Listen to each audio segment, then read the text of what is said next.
శిలాన్యాసాలు చేశారు చంద్రబాబు నాయుడు గారు. ఎవరి హయాంలో నిర్మాణాలు జరిగిన ఇల్లులు అవి? జగన్మోహన్ రెడ్డి గారు చంద్రబాబు నాయుడు గారు. వాటికి బండారు వంశీ గారు మీకు ఆన్సర్ చేస్తారు. సరే బండారు వంశీ గారు సార్ వస్తాను. మస్తాన్ గారు లాస్ట్ లో మాట్లాడుతున్నారు. మీరు ఒకసారి బండారు వంశీ గారు సురేష్ గారికి ఆన్సర్ చేయండి. పాపం సార్ అమర్ రాజా కూటమి ప్రభుత్వం అధికారంలోకి వచ్చిన తర్వాత తెలంగాణకి వెళ్ళిపోయిందని సురేష్ గారు చెప్తా ఉన్నారు. 2023 మేలో ఎవరు సార్ అధికారంలో ఉంది? 2022 నవంబర్ లో memorandum of understanding with Telangana government with 9,500 crore project మొన్న జరిగిన రేవంత్ రెడ్డి గారు ఆధ్వర్యంలో జరిగినటువంటి పారిశ్రామిక సదస్సులో పెట్టుబడులు పెట్టింది వాస్తవమా కాదా? సూటి ప్రశ్న. ఒక్క నిమిషం సార్, ఒక్క నిమిషం సురేష్. జరిగినటువంటి సదస్సులో అమర్నాథ్ పెట్టుబడులు పెట్టింది వాస్తవమా కాదా? ఇది చెప్పండి. ఒక్క నిమిషం సార్ సురేష్ గారు ప్లీజ్. సురేష్ గారు ఒక్క నిమిషం. ఓకే ఓకే ఓకే నేను అడుగుతా సురేష్ గారు ఒక్క నిమిషం. సురేష్ గారు ఒక్క నిమిషం. ఎస్ ఎస్ సురేష్ గారు ఒక్క నిమిషం. ఇప్పుడు బండారు వంశీ గారు ఒక్క నిమిషం సార్, ఒక్క నిమిషం. ఇప్పుడు మీరే కాదు సార్, ఇప్పుడు మీరే చెప్పారు సురేష్ గారు తిరుపతిలో జరుగుతుంది, బంగారుపాలెంలో అద్భుతంగా ఈ ప్లాంట్లు జరుగుతుంది అని చెప్పేసి. విస్తరణలో భాగంగా వాళ్ళు వేరే రాష్ట్రాల్లో వేరే దేశాల్లో కూడా పెడతారు. సో కాబట్టి ఇక్కడ తెలుగుదేశం అధికారంలో ఉంది కాబట్టి తెలుగుదేశం పార్టీ కాదు సార్ భూములు కాదు కదా, అక్కడ పరిస్థితులను బట్టి ఉంటాయి. ఇప్పుడు అక్కడ పరిస్థితులు కాదు సార్, ఇప్పుడు అక్కడ పరిస్థితులను బట్టి ఉంటాయి. ఒక ప్లాంట్ ఒక రాష్ట్రంలో ఉంటే అక్కడ ఉన్నటువంటి పరిస్థితులు ఒక్క నిమిషం కాదు వెళ్ళిపోమన్నారు సార్, వెళ్ళిపోమన్నారు కదా. మేమే చేతులెత్తి దండం పెడుతున్నాం వెళ్ళిపోమని చెప్పేసి మాట్లాడారు కదా. దానికి వాళ్ళు అడిగినటువంటి ప్రశ్న. ఒక్క నిమిషం ఉండండి వంశీ గారు, ఒక్క నిమిషం సార్. నేను ఇక్కడ ఒక ఆడియో వినిపిస్తాను సార్. ఆడియోలో వీడియోలో కాదు వంశీ గారు, మీ ప్రభుత్వ హయాంలో ఆంధ్ర రాష్ట్ర కంపెనీ. ఒక్క నిమిషం సార్ సురేష్ గారు, సురేష్ గారు ఒక్క నిమిషం. సురేష్ గారు ఒక్క నిమిషం ప్లీజ్. ఒక్క నిమిషం రాజు గారు, ఈ ఆడియో ఏంటంటే బహుశా పులివెందుల్లో చేపలు రొయ్యలు షాపులు వస్తాయని జగన్మోహన్ రెడ్డి గారు యాపొద్దు అనుకోలేదట. ఫ్రెష్ గా ఉన్న ప్రాన్స్, ఫ్రెష్ గా ఉన్న చేపలు అట. సరే బానే ఉంది.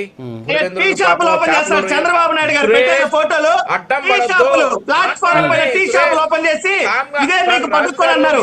ఆటో నడిపోయాడు ఆటో తీసుకోమన్నాడు. మీ విజనరీ ఒక గ్రాడ్యుయేట్ మీ విజనరీ చంద్రబాబు నాయుడు గారు. సురేష్ గారు ఒక్క నిమిషం సార్, సురేష్ గారు ఒక్క నిమిషం సార్. ఒక గ్రాడ్యుయేట్ ఆటో తీసుకోమన్నాడు. మాట్లాడదామా దాని గురించి కూడా?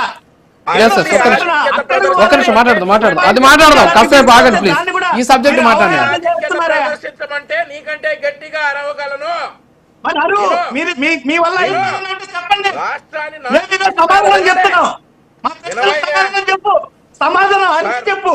వినండి సార్. సురేష్ గారు ఒక్క నిమిషం ప్లీజ్. సురేష్ గారు ఒక్క నిమిషం ఆగండి. సురేష్ గారు ఆగండి ప్లీజ్.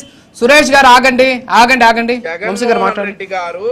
ఆయన నియోజకవర్గం అయినటువంటి పులివెందులకి చేపలు రొయ్యలు షాపులు తెచ్చానని గర్వంగా చెప్పినటువంటి జగన్మోహన్ రెడ్డి గారు ఇందాక సురేష్ గారు చెప్పినటువంటి కంపెనీలని తెచ్చుంటే ఆ వీడియోలు సురేష్ గారిని కూడా చూపించమన్నాడు. ఇదిగో నేను ఈ కంపెనీ తీసుకొచ్చా అని చెప్పేసి జగన్మోహన్ రెడ్డి గారిని చెప్పమనండి.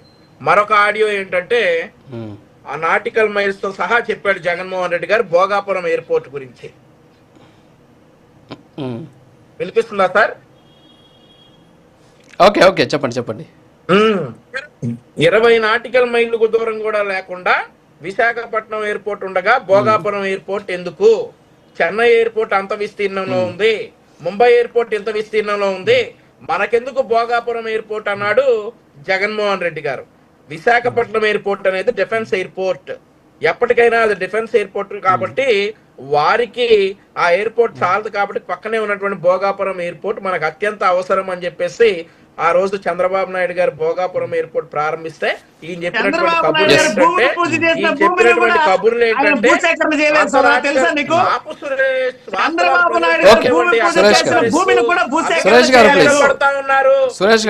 అడ్డం పడతా ఉన్నారు.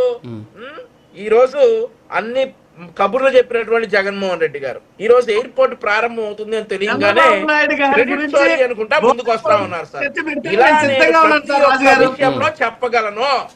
ప్రతి ఒక్క విషయంలో ఒక్క జగన్మోహన్ నిమిషం. రెడ్డి గారు చేసింది ఏంటనేది నేను చెప్పగలను. ఏదైనా జగన్మోహన్ రెడ్డి గారు ప్రారంభించి ఉంటే బహుశా యాపొద్దు షాపులు రొయ్యలు షాపులు వస్తాయని కలగనలేదన్నటువంటి జగన్మోహన్ రెడ్డి గారు మరి ఇంకేదైనా కంపెనీలు ప్రారంభించుకుంటే సురేష్ గారు దయచేసి చూపించవచ్చు. సరే సార్, ఓకే ఓకే, టైం అవుతుంది, క్లోజ్ చేద్దాం. లక్ష్మీకాంత్ గారు